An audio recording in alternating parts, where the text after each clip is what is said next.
Hey everybody, here's Mo, the cow behind agentic-nodes. This is a very short demo video about how does agentic nodes work and what is that. So here is our website. You see how beautiful is that. Design, as you can see, it's not my thing, but that's not the focus. You will just go by clicking on Startup for free. If you didn't sign up, please do that because you will be prompted to sign up, and then you will end up here, hopefully at some point. You see it's super simple, maybe too simple. We have only two things. The first hand, we have credentials, and this is very crucial. You will need that because you will be interacting with LLMs. In this case, you will be going to create a credential, and then you will be prompted to choose one of them, either OpenAI or Grok AI. For at the moment, what we have, we will be adding more and more with the time. So let's say we add an OpenAI, you give it a name, you give the API key you have from OpenAI, and then save it, because we will be using this then in the next step. Now we move forward, we go to workflows, and then we create a new workflow. So we call this maybe demo. We create that. As you see, this is our beautiful editor. Not that much of things to see. So you can change the name. You can add new nodes. What is nodes? I will be explaining this rather on our documentation page. So you will have more information about that. Where you can choose any node you would need. At the moment, we have only a very basic API call, and we have LLM node. On the right side, you see that this is a hint that is showing you that you didn't save the workflow. Please do that before running it.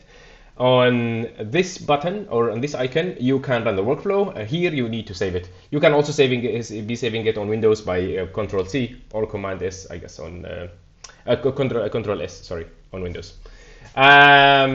Cool. So let's go through a very simple example. In this case, we are demonstrating how to inspect function calling being done by LLMs to see how different LLMs do function calling. So we will create this tool, and this tool we will be calling it. Look, as you see, there are three buttons. This is the execute node. This will be executing this node, and this will be editing it, and this will be deleting it. Let's start by editing it. So in this case, we will call it this tool an SEO keyword database, where we have all of our SEO keywords. We give it a description because all of this data will be passed to the LLM, so it will be using it. We need to decide on what is the HTTP method. We need to give it a URL where the database is, and this is my Notion database that I'm having. Request body is not needed for this case because it's a get method. On the headers, we need to then specify some API key for that database. If you have any, do that. I will just be using this now as placeholders. Parameters, you can also add any of parameters that is needed for this database. I will be going for status. I will select string and give a description. What is this status? I will select as required, so the LLM knows that this is required. And I guess that's it. We will be saving that. And we will start using two different nodes, which is the first one we go for Grok.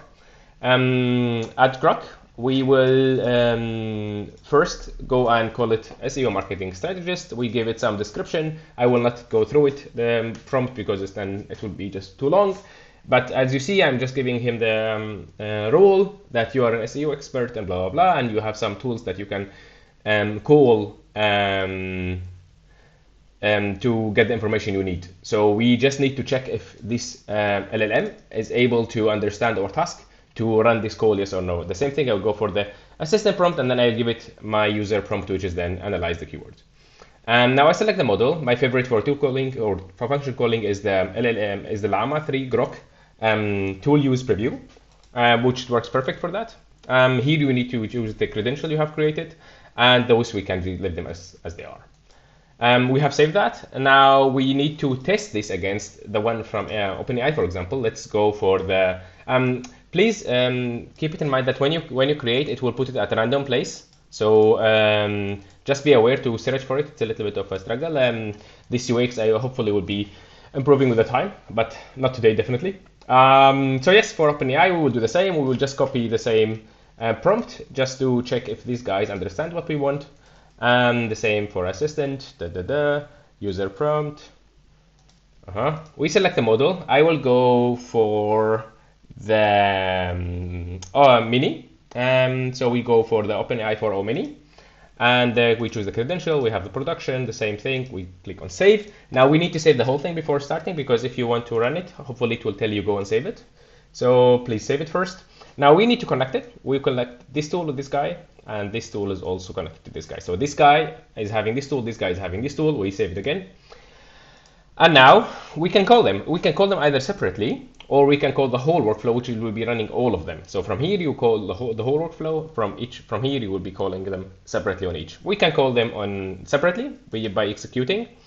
And now, okay, great. It has run. We view the response, and we see here the choices are empty. Okay, let's go there and see the full response. Amazing. It seems that we got something. As you see, if you have done any function calling before, you can definitely see here that the type is function, and it has called the database, and now it's also passing the argument, which is status is open. So it's now searching actually for us for the keywords which they have the status open, which is amazing. It has just understood the call, and that worked perfectly. You can see that here we can see the input tokens we have passed. They were 168. The output is 18. That's really low, which is pretty efficient. The same thing goes for Grok AI. We now would like to check it and see if it understood that need to call a function. Amazing, just as usual, it didn't disappoint me. It has called the function, definitely, and it has passed two things. Now Grok has thought more than OpenAI Mini, and it was saying, I would like to call the function, which is called SEO Keywords Database, and I would like to pass to it these two arguments. I would like to know all the keywords which they were having the status of open, but also the status of in progress, which is excellent. You can see also here the input parameters were 319 and the output were 59. That's it for now, and I hope that has helped to give you some sense of what is this tool and how does it work. Cool, thank you.